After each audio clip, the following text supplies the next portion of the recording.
So this is an original tale I've made, well, based on biblical allusions, so I hope you know which one by the end of the story. Let's get started.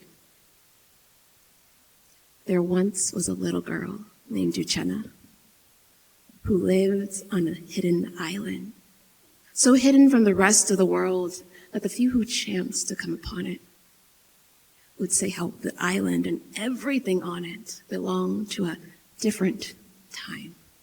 A much ancient time, when all of creation spoke the same tongue, when man didn't have to toil in spirits, whether good or evil, could be easily and visibly seen. And Uchenna was always seen with her guardian angel. They went on adventures together, and every adventure had a lesson to be learned, a song to be sung, and a tale to be told. And this tale comes from the day Uchenna went to the beach. Now, Uchenna loved the beach. She was an orphan in her village, and the beach was where she could be whatever she wanted to be. She would weave a crown out of palm branches and say how that rocky cliffside was her castle. All those crabs and critters on the beach, those were her loyal citizens. And anywhere there was sand, that was her kingdom. And she could spend many, many hours on the beach addressing the affairs of her kingdom. But on this day, she had something else in mind. So when she and her guardian angel arrived on the beach, Uchenna marched straight to the shoreline and said, "Guardian angel, today we are going swimming." Now her guardian angel just sighed and said, "Oh, Uchenna, Uchenna, when does monkey leap without looking?" And this is how Uchenna's guardian angel usually responded to her in these questions or rhetorical questions, many of which Uchenna hated. But this one she understood. You see, Uchenna didn't know how to swim. She didn't know how to swim because she was afraid of drowning. And whenever her feet raised from that seafloor, she got so scared. So how could she swim without having overcome this fear? So looking away from the shoreline, Uchenna looked to her guardian angel and said, "Guardian angel, today I want you to teach me how to be in the water without needing to stand on anything beneath my feet." "I will teach you how to float." "You'll teach me how to float. What do we do first?" "Best, get into the water." And she scrambled into the water to a place where the waves met her mid-chest and said, "Okay, guardian angel, what next?" "Next, I want you to take a deep breath." And she breathed deeply and said, "Okay, guardian angel, what next?" "Finally, I want you to recline into the water, head first. Then lift your arms and legs. Point the belly to the sky and spread like the starfish." "Is that all, guardian angel?" "For now." And she would do these steps. But when she made it to step 3 and she had to lift her feet from the seafloor, she got so scared. She had to trip and fall, but in any case, she had to start over. And while she was trying and failing, her guardian angel was on the beach, looking at the sky, talking with the crabs, sighing deeply. Uchenna got so annoyed that she marched from the water and said, "Guardian angel, can't you see I'm not getting it right? You said you'd help me." Uchenna. When Mama Cheetah leaves her home to search for food, do her cubs search for her? Guardian angel, trust is important. Now try again. This time, when you get into the water and raise your feet, I want you to imagine you're in God's arms, Let the water carry you. Try now. And Uchenna, she scrambled back into the water. She made it to step 2 and then step 3. And instead of thinking of drowning, She imagined she was in God's arms and let the waves rock her back and forth. And when she let go of this fear, she was able to float. And she floated quite peacefully. And in this beautiful, beautiful moment, God was looking down at Uchenna from his heavenly courts and smiled. And at the same time, while he was smiling, Udadigi passed by. Udo Adigi. Udadigi means there is no peace. Udadigi was a great big bird with human-sized wings. Udadigi was a spirit of restlessness, terrifying in every way except where his feet should have been. Being the spirit of restlessness, Udadigi couldn't rest for himself, so he spent eternity flying about the earth over and over again. And when God saw Udadigi pass by, he called out, "Udadigi, Udadigi, have you seen my daughter, Uchenna, resting peacefully in my care? Is her trust not beautiful?" Now Udadigi was big old wings, looked straight at the beach and said, "Are not the waves rocking her gently? Is not the breeze caressing her face? Was not the day made perfect for her? Now, if something were to disturb her peace, then you would see the truth behind her trust." And at that moment, God presented Udadigi with 3 whips, 3 single-use whips. One to control the sky and the clouds, another to control the breeze and the wind, and the last to control the water, the waves. And he said, "Okay, Udadigi, you may disturb her peace using these. Only do not take her life. And if you are correct in what you say, I will give you feet so that you may rest. However, if you are wrong, you must never disturb Uchenna again." Now Udadigi, he loved the sound of those feet, and he snatched the whips and dove straight for the beach. In that same moment, God sent an angel to Uchenna's guardian angel with a message and a gift.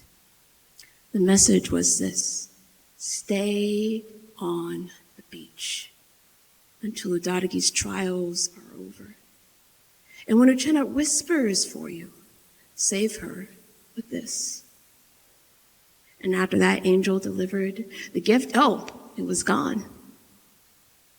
And so Uchenna's guardian angel stayed on the beach and watched as Udadigi flew over and took out that first whip and at the sky.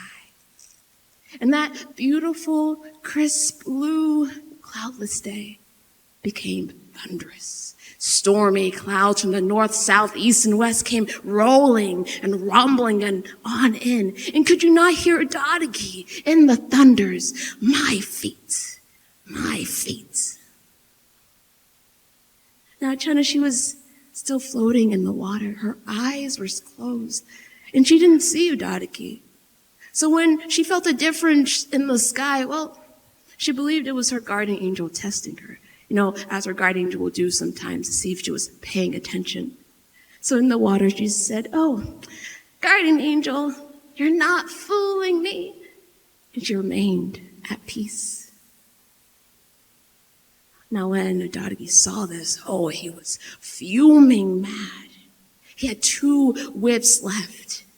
So he brought out that second one and aimed it at the water. And that gentle water and its waves became like rolling hills, bringing Uchenna up, then down, up, and down. And Uchenna, she still didn't open her eyes. She still imagined that this was her guardian angels doing just to see if she was paying attention. So she just said, "Oh, guardian angel, you're not fooling me. And instead of imagining these waves as small rocks, she imagined them as giant rocks in God's arms, and she remained at peace. And of course, when Ogoke saw this, he fumed. The only thing between him and his feet and his peace was a little girl. So he took out that third whip, my feet, and at the winds. And that gentle, gentle breeze became a howling whirlwind, battering on the waves, causing them to break, spit, smash, and foam. And water was coming from all sides at Uchenna, from her left, from her right, and she was forced to open her eyes. Psh! What did she see? The sky, the storm, the ferocious waves, and the giant bird Ogoke saying, my feet, my feet. And all she could think of was her feet. There was nothing beneath them. She started to breathe heavy. The water was so cold. She didn't know what to do with her arms, and she flailed and sunk. Of course, that was not part of the agreement. Uchenna could not drown. So whenever the water swallowed her down, it just spat her back up. Swallowed her down and spat her out. All the while Ogoke saw this, the girl flailing. And he thought it was high time he proved his point. So he told the waves to bring the biggest, baddest wave it could muster, and to take the little girl out to sea, where there would be miles of nothing between the ground and her feet. And this wave came, and it grew, and it grew, and it grew, and it snatched the girl in its crest, locked her in there, and went out to sea. And Uchenna, she was so scared. She was flailing. She didn't know what to do, and she saw something from the corner of her eye, and she tried her best to move her body to see what that was, and it was the beach. It was the beach. Her guardian angel was still there. And when they locked eyes, she remembered that small, small prayer she was taught to say at moments like this. You all know it. 2 words. Help me. And although that wave was many, many miles away from the beach at this point, Ogoke's angel, Uchenna's angel, heard those words and brought out the gift God had given. A piece of string, as golden as sunlight, as warm as a heartbeat, but thin, and holding onto one end. Uchenna's guardian angel threw the other to Uchenna. And this was some magical string. It zigzagged along the water. It turned left, turned right, did one of those surfer moves within a wave, and then shot straight for Uchenna. And of course, Ogoke saw this. But he saw how thin that string was, so he said, is that the best you can do? Little girl, look at the sky. Feel the wind. Where are your feet? I know you can't swim. And Uchenna heard this loud and clear, but Ogoke was too late. You see, that golden string was already in front of Uchenna before she could react. And when she saw it,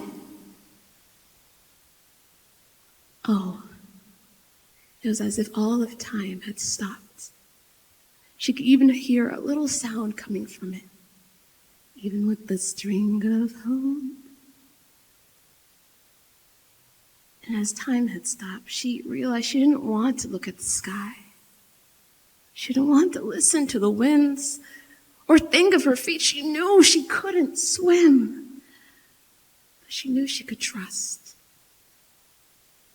So she grabbed that string, and it felt like a rush of warmth. And that song that was in it, that was her guardian angel,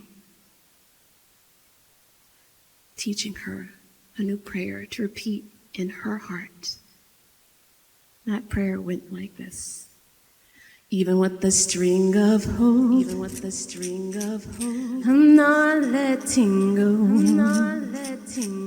You'll turn the string to rope, and pull me ashore. Even with the string of hope, I'm not letting go. You'll turn the string to rope, and pull me ashore. And as Uchenna held on to that string and held down her guardian angel pulled and pulled and pulled her through beneath those thunderous clouds, the biting winds, and all that water back to shore. And guess what?